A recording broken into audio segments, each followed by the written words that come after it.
It's Friday, time for another weekly update. Let's start by talking about the situation at South Doyle Middle School. As most of you know, the county had plans to build a BMX track at the stadium there. Construction on the track was paused a year ago when the county realized that there were some serious issues with the estimated cost of the BMX track.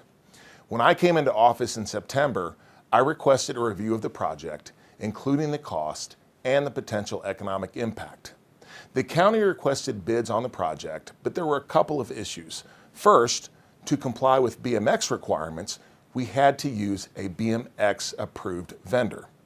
In addition, the law requires that we use a contractor licensed by the state of Tennessee. No one who satisfied both of those requirements made a bid, so we canceled the bid request. Our next step was to see if a BMX-approved vendor would work with a licensed contracting company to give us a bid. That did happen, but the resulting bid was close to 3 times the $750,000 that was initially budgeted for this project, and potentially it was much more than that. With all this in mind, I decided not to proceed with the BMX track. Unfortunately, the work on the BMX track had really caused some inconveniences for the middle school and its students. The county must make that right. So we've been working to get the upper athletic fields into usable shape. We will be installing fencing and have portable restrooms in time for the school's field day. And over the summer, we will put up bleachers and brick concession stands and restrooms at the upper fields, as well as sidewalks connecting the school and the fields. We will also repair the running track inside the stadium. Instead of using asphalt, we plan on installing an actual running track surface. And finally, we will be working with Knox County Schools to determine the best use for the stadium. Folks, I would have loved to finish the BMX track.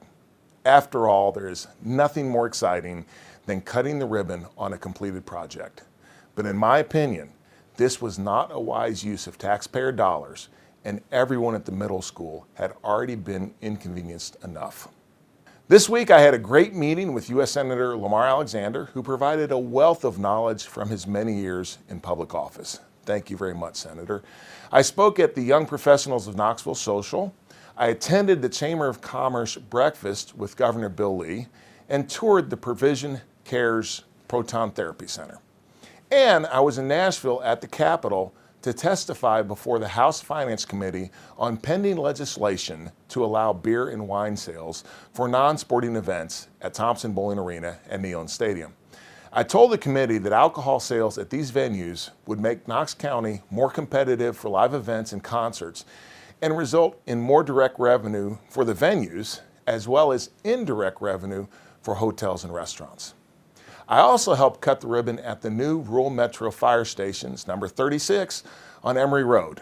I know that there's been a lot of talk recently about a Knox County Fire District funded by a new tax. Here's some things you might not know about fire protection in Knox County. Over the past 5 years, we have suffered 1/3 fewer deaths per million than the rest of our region. Our injuries per million due to fire are less than half of other comparable communities. Our annual property loss due to fire is about half that of other areas our size.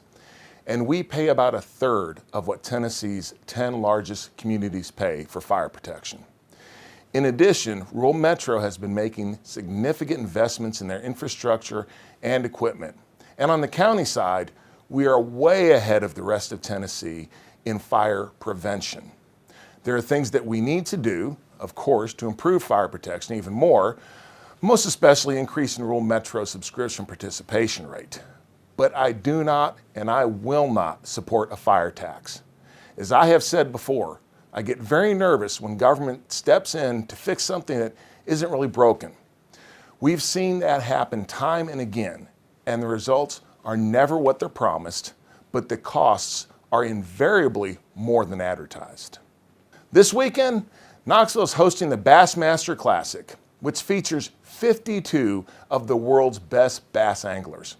Over 130,000 people will be in town for the Bassmaster events over the weekend. That means that all 8,000 hotel rooms in the area are sold out.